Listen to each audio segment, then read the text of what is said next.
Hello बच्चों, extra exam YouTube channel के इस नए वीडियो में आपका स्वागत है। हम लोग पढ़ रहे थे बिहार बोर्ड क्लास 10वां का रसायन शास्त्र, और इस रसायन शास्त्र में ऑब्जेक्टिव का सीरीज चल रहा था।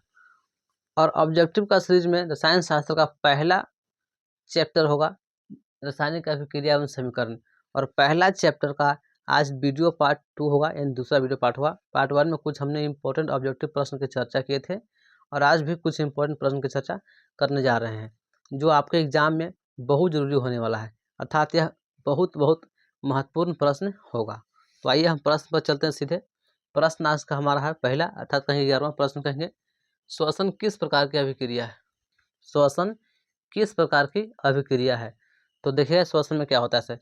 श्वसन में क्या होता है, वायुमंडल से ऑक्सीजन को ग्रहण करते हैं और शरीर के अंदर प्रवेश ले जाते हैं और माइटोकॉन्ड्रिया के अंदर ले जाते हैं।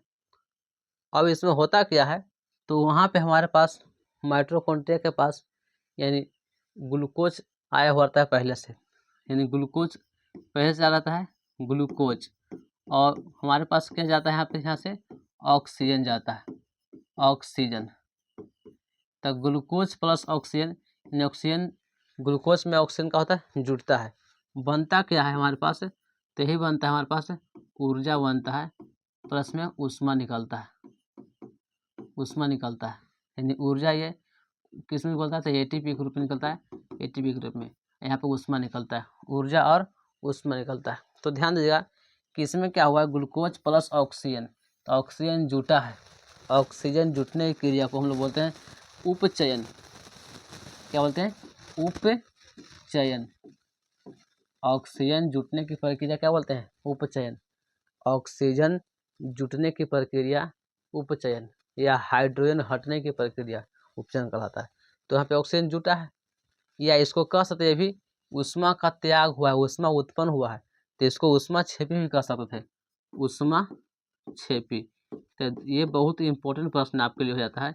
याद रखिएगा कि श्वसन किस प्रकार की अभिक्रिया है, तो उपचयन अभिक्रिया भी कहेंगे और ऊष्मा क्षेपी भी कहेंगे। उपचयन क्यों कहेंगे, क्योंकि इसमें ऑक्सीजन जुड़ता है, और ऊष्मा क्षेपी क्यों कहेंगे, क्योंकि इसमें ऊष्मा निकलता है, इसलिए हमारे शरीर का तापमान बने रहता है। हमारे शरीर का तापमान 37 डिग्री सेल्सियस रहता है, क्योंकि हमारे शरीर के अंदर ऊष्मा श्वसन क्रिया के दौरान ऊष्मा निकल रहा है, यही ऊष्मा के कारण से तापमान बनाता है। और जब देखिए कोई मृत व्यक्ति होता है या डेड बॉडी, तो उसका शरीर का तापमान बिल्कुल 0 रहता है, घट जाता है। क्यों, क्योंकि उसका शरीर के अंदर श्वसन क्रिया नहीं चलते रहती है। तो ये देखिए श्वसन किस प्रकार की क्रिया, तो उपचयन या ऊष्मा क्षेपी दोनों ऑप्शन में रहेगा, मतलब ये उपचयन रहे अपचयन रहे, और ऊष्मा क्षेपी ऊष्मा शोषी ही नहीं होगा, ऊष्मा क्षेपी ऊष्मा शोषी तो कहेंगे ऊष्मा क्षेपी, याद रखिएगा दोनों। तो यहाँ पे होगा उपचयन, यहाँ पे ऊष्मा शोषी है, ऊष्मा क्षेपी नहीं, अपचयन तो होगा नहीं, संयोजन होगा नहीं। क्लियर है। चलते अगला प्रश्न की ओर। देखिए अगला प्रश्न क्या है, पूछा गया देखिए यहाँ पे कि CuO प्लस H2, देखिए बना क्या CuO प्लस में H2, तो यहाँ हो गया Cu प्लस H2O, और हो गया किस प्रकार की अभिक्रिया है, उपचयन, अपचयन, उदासीनीकरण, रिडॉक्स। तो देखिए उपचयन किसे कहेंगे, उपचयन, उपचयन कहेंगे ऑक्सीजन का जुटना, यानी कहेंगे O2 का जुटना, जुड़ना कहेंगे ऑक्सीजन का जुड़ना, या कहेंगे या हाइड्रोजन का, हाइड्रोजन का, हाइड्रोजन का हटना, ऑक्सीकरण कहता है। उपचयन कहें, इसी को उपचयन का नाम है ऑक्सीकरण, इसी का नाम क्या है, ऑक्सीकरण, ऑक्सीकरण कहते हैं। उपचयन कहिए चाहे ऑक्सीकरण कहिए, उपचयन या ऑक्सीकरण दोनों कहिए। अगर एक है अवकरण, अवकरण या अपचयन, या अपचयन। अपचयन में क्या होगा, देखिए उपचयन, उपचयन नहीं उपचयन, ये है अपचयन। तो अपचयन में क्या होता है, तो ये उल्टा होता है, ये ऑक्सीजन जुड़ता है तो कहेंगे ऑक्सीजन का हटना, ऑक्सीजन का हटना, हटना, ऑक्सीजन का हटना, ये जुटा तो हटा, ये भी क्या हो गया, या कहेंगे, या यहाँ भी या कर दें, या हाइड्रोजन का हटना, मतलब यहाँ कहेंगे हाइड्रोजन का जुटना, हाइड्रोजन का जुटना, हाइड्रोजन का जुटना, याद रखिए हाइड्रोजन का जुटना। तो देखिए ऑक्सीकरण किसे कहेंगे, ऑक्सीकरण का नाम है उपचयन, ऑक्सीजन का जुटना या हाइड्रोजन का हटना। यह अवकरण या अपचयन, ऑक्सीजन का हटना या हाइड्रोजन का जुटना। अब देखिए इसमें हुआ क्या है, इसमें क्या हुआ देखिए, यहाँ पे से CuO से ऑक्सीजन हट गया है, ऑक्सीजन का हटना, तो यहाँ हुआ अवकरण, तो इसका क्या हुआ है, यहाँ हुआ अवकरण, क्या हुआ, अवकरण, या कहेंगे अवकरण को क्या कहा गया, अपचयन, अपचयन हो गया। फिर देखिए यहाँ क्या हुआ है, और यहाँ पे H2 था लेकिन यहाँ पे ऑक्सीजन आके जुट गया है, फिर तो यहाँ क्या हुआ है, ऑक्सीकरण, ऑक्सीकरण, अर्थात ऑक्सीकरण एक नाम और क्या कहेंगे, उपचयन, क्या कहेंगे, उपचयन। तो यहाँ पे ऑक्सीकरण और अवकरण दोनों हुआ है, तो जिस अभिक्रिया में ऑक्सीकरण और अवकरण दोनों होता है उससे हम लोग बोलते हैं रिडॉक्स, क्या बोलते हैं, रिडॉक्स अभिक्रिया, रिडॉक्स, याद रखिएगा। रिडॉक्स अभिक्रिया किसे कहते हैं, तो ऐसे अभिक्रिया जिसमें ऑक्सीकरण और अवकरण दोनों होता है, ऑक्सीकरण और अवकरण दोनों होता है, इसलिए उसको रिडॉक्स कहते हैं। तो आपका ऑप्शन होगा कौन, डी, न उपचयन न अपचयन, या कहते हैं वैसे अभिक्रिया जिसमें उपचयन और अपचयन दोनों होता है ना, उपचयन और अपचयन दोनों होता है उसे रिडॉक्स कहेंगे, या ऑक्सीकरण अवकरण दोनों होता है उसे क्या कहेंगे, रिडॉक्स कहेंगे। क्लियर है। चलते अगला प्रश्न, तो देखिए आपका ऑप्शन होगा कौन, डी। ये बहुत महत्वपूर्ण प्रश्न है, ये आपको एग्जाम में पूछे गए हैं कई बार। चलिए अगला प्रश्न देखिए, अगला प्रश्न क्या पूछा गया, इलेक्ट्रॉन के स्थानांतरण से बने यौगिक कहलाते हैं। इलेक्ट्रॉन के स्थानांतरण से मतलब इलेक्ट्रॉन क्या हुआ है, स्थानांतरित हुआ है एक स्थान दूसरा स्थान, जैसे के लिए देखिए सोडियम है प्लस में Cl क्लोराइड, तो सोडियम के 72 कक्षा में देखिए पूरा एक इलेक्ट्रॉन इसके पास में जाता होता है, इसका होता है माइनस में एक, प्लस में एक, इसका माइनस में एक, तो ये क्या होगा, इस सोडियम इसको त्याग करेगा, बस यहाँ से स्थानांतरण हुआ है, इलेक्ट्रॉन एक सोडियम क्या हो रहा है, इसको एक इलेक्ट्रॉन दे देगा त्याग करके, यहाँ से किसको देगा, इसको देगा, तब बन जाएगा NaCl, एकौ का त्याग हुआ है, तो इसी को हम लोग कहेंगे इलेक्ट्रॉन का स्थानांतरण। यहाँ से इलेक्ट्रॉन यहाँ स्थानांतरित हुआ है, इलेक्ट्रॉन का साझा मतलब दोनों, एक इलेक्ट्रॉन ग्रहण करेगा एक त्याग करेगा, तो दोनों होगा तो उसको बोलेंगे हम लोग सहसंयोजी। सहसंयोजी में क्या होता है, एक इलेक्ट्रॉन ये त्याग करता तो एक इलेक्ट्रॉन यहू त्याग करता, दोनों त्याग करता, तो बोलते हैं सहसंयोजी है नहीं, यहाँ से इलेक्ट्रॉन स्थानांतरित हुआ है तो इसको कहेंगे संयोजी, यानी इसको कहेंगे विद्युत संयोजी। तो आपका ऑप्शन क्या होगा, विद्युत संयोजी, मतलब इलेक्ट्रॉन के स्थानांतरण से बने यौगिक क्या कहलाते हैं, तब विद्युत संयोजी यौगिक कहते हैं, या आयनिक संयोजी कहेंगे, या विद्युत कहने का मतलब आयन, तो आयन का ट्रांसफर हुआ है, आयन का हुआ है, आयन का यानी इलेक्ट्रॉन का स्थानांतरण हुआ है, तो मतलब यहाँ आयन बना है, विद्युत कहने का मतलब यहाँ पे आयन समझेगा, आयन, ठीक है, तो कहेंगे आयनिक, ये कहेंगे विद्युत संयोजी। सहसंयोजी में क्या होगा कि दोनों इलेक्ट्रॉन को त्याग करेगा, एक इलेक्ट्रॉन लिख देगा तो एक इलेक्ट्रॉन लिख देगा, दोनों को, तो यहाँ ऑप्शन का कौन, कार्बनिक आक्रमण तो नहीं हो सकता है। चलते अगला प्रश्न की ओर, ठीक है, अगला प्रश्न क्या पूछा गया, अगला प्रश्न है, नीचे दी गई अभिक्रिया में कौन सा कथन सही है, कथन खल पूछा सही है, यानी प्लस में देखो लिखा गया है 2Cu प्लस O2 बना है क्या चीज, तो 2CuO।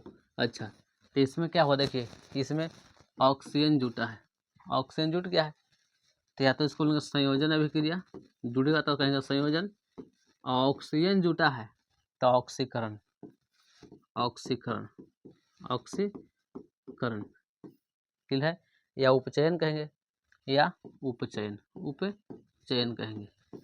तो आप ऑप्शन देख लीजिए क्या क्या करा है, कॉपर का ऑक्सीकरण, कॉपर का अवकरण, कॉपर का नाइट्रेशन, ये और भी दोनों, तो यानी संयोजन हुआ है, संयोजन नहीं है, ऑक्सीकरण, हाँ ऑक्सीकरण हुआ है, तो कॉपर का ऑक्सीकरण ऑप्शन ए हुआ सही। क्लियर है, कॉपर का ऑक्सीकरण ऑप्शन ए सही है। क्यों हुआ, ध्यान दीजिएगा यहाँ प्लस ऑप्शन पे, क्योंकि ऑक्सीजन जुटा है, ये बताया था ऑक्सीजन का जुटना। अगला प्रश्न की ओर चलते हैं, अगला प्रश्न क्या पूछा गया है, प्रश्न है निम्नलिखित समीकरण है, ये कौन समीकरण है, देखिए H2 plus Cl2, H2 plus Cl2 तो बना क्या चीज HCl, N2HCl बना, तो क्या है यहाँ पे देखिए हाइड्रोजन क्या हुआ है, जुटा हुआ है, हाइड्रोजन जुटना, हाइड्रोजन का जुटना क्या कहलाता है? जुड़ना अवकरण कहलाता है, अवकरण, या कहेंगे यहाँ पे संयोजन हुआ है। क्या हुआ? संयोजन। तो देखिए कौन ऑप्शन है? तो एक अपघटन अभिक्रिया, अपघटन नहीं, अपघटन में टूटता है बड़े यौगिक। दूसरा करें एक संयोजन अभिक्रिया, हाँ एक संयोजन अभिक्रिया है, ये कहते हैं एक संयोजन अभिक्रिया है। एक द्विविस्थापन, तो द्विविस्थापन में एक दो को विस्थापित होता है, मतलब एक यहाँ से वहाँ जाएगा, एक वहाँ से यहाँ आएगा, मतलब ट्रांसफर होगा, दोनों एक यौगिक दूसरे अणु को विस्थापित करेगा और वो भी यौगिक अपने अणु को विस्थापित करता है दोनों। तो दो विस्थापित नहीं, एक विस्थापन अभिक्रिया ये भी नहीं, तो संयोजन अभिक्रिया है। तो आपका ऑप्शन ये होगा बी। क्लियर है? या तो कहते हैं संयोजन अभिक्रिया, या तो कहते हैं अपकरण। अपकरण कहते हैं, या इसको क्या बोलते हैं? उपचयन के अपचयन। देखिए क्या कहेंगे आप, अपकरण को क्या कहते हैं? अगला प्रश्न पर हम बढ़ते हैं, क्योंकि हम पहले प्रश्न बता चुके हैं। चलिए अगला प्रश्न पर चलते हैं। अगला प्रश्न देखिए, अगला प्रश्न क्या पूछा गया है? निम्नलिखित में कौन द्विविस्थापन अभिक्रिया है? द्विविस्थापन अभिक्रिया देखिए ध्यान दीजिएगा, यहाँ पे ऑप्शन यह है H2 + O2, दो जुड़ के बना है H2O, तो ये हो गया संयोजन। दो गो मिल के जब एगो बन जाएगा तो बोलेंगे संयोजन अभिक्रिया। दूसरा देखिए Mg + O2 मतलब MgO, ये भी एगो हो गया है, तो ये भी बोलेंगे संयोजन, संयोजन। अब इसको देखते हैं डी को, तो ये भी दो गो से एगो मतलब हो गया है, तो ये भी क्या हुआ है? संयोजन। तो ये तीन तो संयोजन हो गया है, ये तो क्लियर हो गया कि तीन गो नहीं होगा, द्विविस्थापन सी होगा।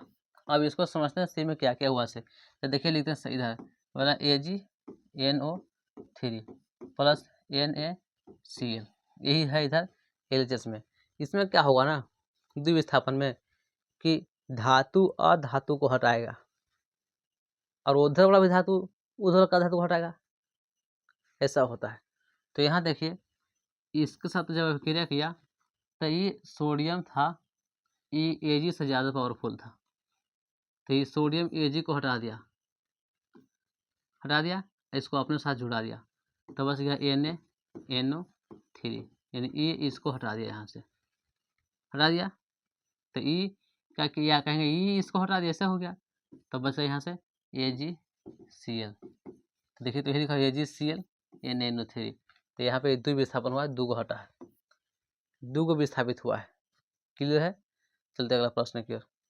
अगला प्रश्न क्या पूछा गया देखिए, प्रश्न ये भी इंपॉर्टेंट प्रश्न है, पूछा है निम्नलिखित अभिक्रियाओं में से कौन विस्थापन अभिक्रिया है?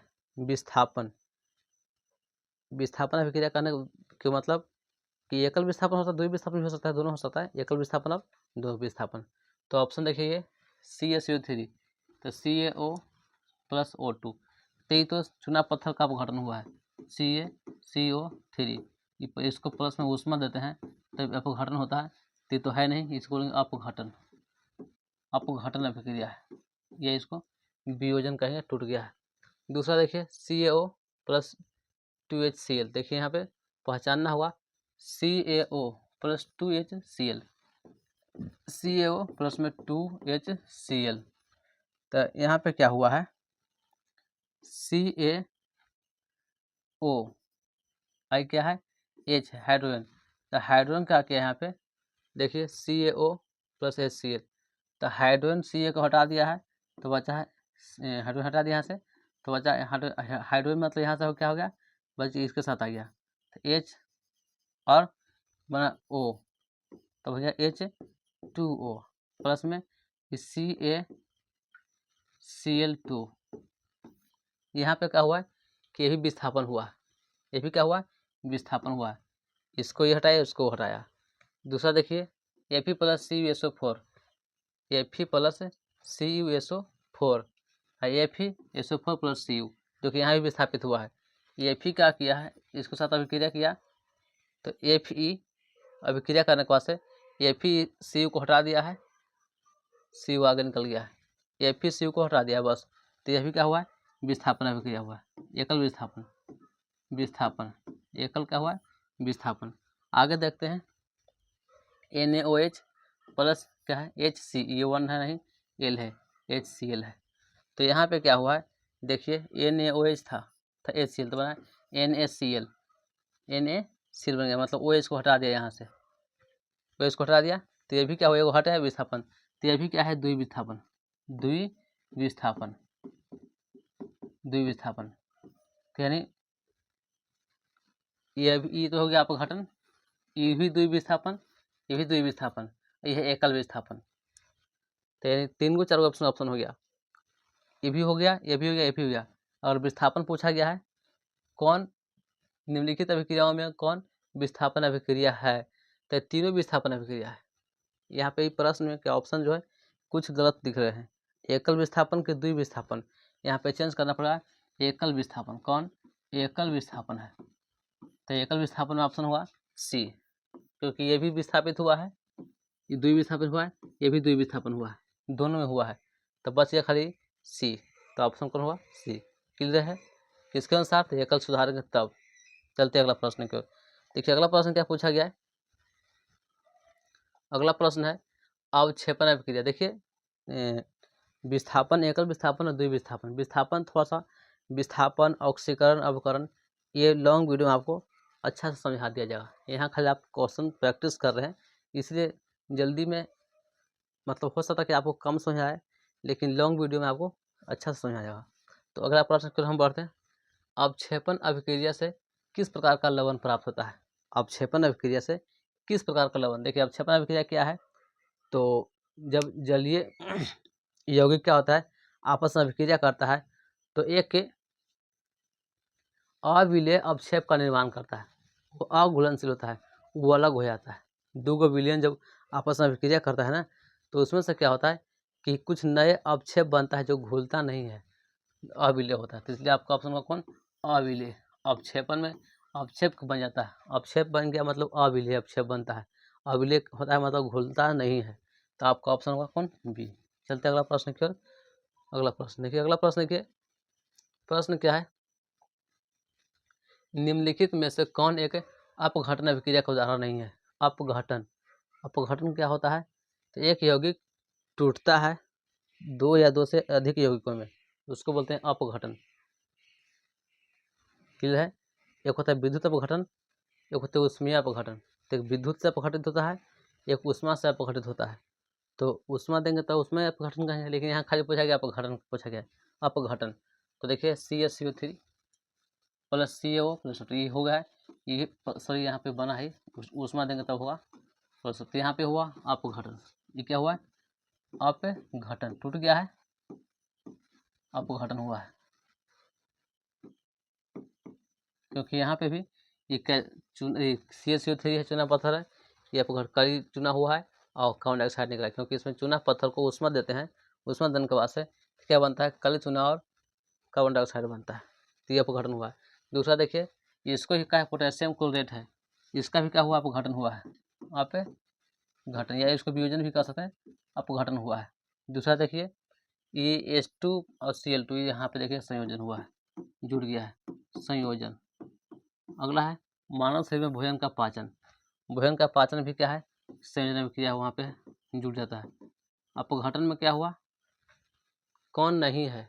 देखिए सॉरी, इसमें भी क्या होता है? अब ऑक्सीजन, मानव शरीर में भोजन का पाचन, भोजन का पचना भी क्या है? एक प्रकार अपघटन होता है, पचता है भोजन, तो वहाँ पे टूटता है, और टूटने के बाद देखिए टूटता कौन कौन है? तो प्रोटीन टूटता है, कार्बोहाइड्रेट टूटता है, प्रोटीन टूटता है, कार्बोहाइड्रेट टूटता है, वसा टूटता है, टूट करके अपघटित होता है। तो ये भी क्या हो गया है? अपघटन है, अपघटन। आपको पाचन तंत्र पढ़ाया गया होगा कि पाचन की क्रिया में जटिल कार्बनिक भोज्य पदार्थ होता है, छोटे छोटे अवयवी भागों में टूट जाता है या बंट जाता है, तो अपघटन कहेंगे उसको, टूट जाता है। तो आपका ऑप्शन होगा कौन? सी। कौन अपघटन अभिक्रिया नहीं है? तो सी अपघटन अभिक्रिया नहीं है।